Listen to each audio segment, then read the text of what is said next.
ఇప్పుడే ఆలయ కార్యనిర్వహణాధికారి వారు డాక్టర్ నారాయణ సత్యపతి గారు శ్రీ స్వామి వారు ఇచ్చేశారు. మరి కాసేపట్లో జ్వాలాపరణ కార్యక్రమం ప్రారంభం కానుంది.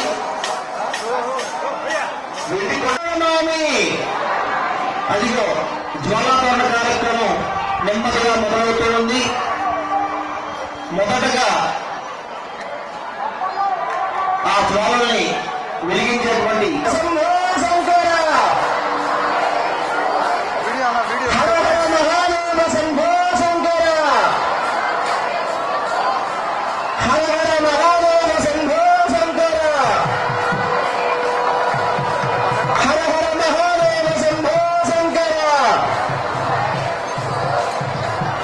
జ్వాలాపరణ కార్యక్రమానికి రంగం సిద్ధమవుతోంది. ఇక్కడ మన ముందున్నటువంటి 108 ఒత్తుల్ని ఇప్పుడే భక్తులు భక్తిపూర్వకంగా స్వామి అమ్మవార్లకి నమస్కరించి విశేష పూజా కార్యక్రమాలని పూర్తి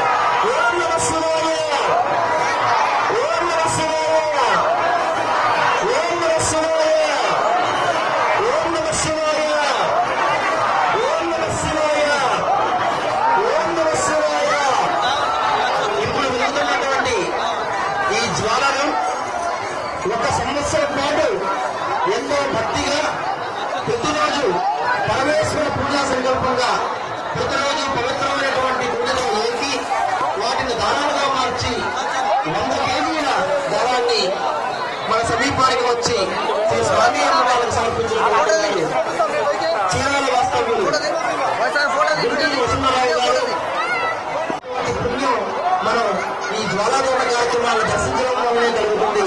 భక్తులంతా కూడా దయచేసి తోపులాటలు చేసుకోవద్దు. ఇంకా చాలాసేపు ఈ కార్యక్రమాన్ని మనం దర్శించవచ్చు. దయచేసి ఎవరికి ఎటువంటి ఇబ్బందులు కలగకుండా మనస్ఫూర్తిగా ఓం నమ శివాయ పోనండి. ఓం నమ శివాయ జ్వాలాపరణలో వెలిగించడం జరిగినది.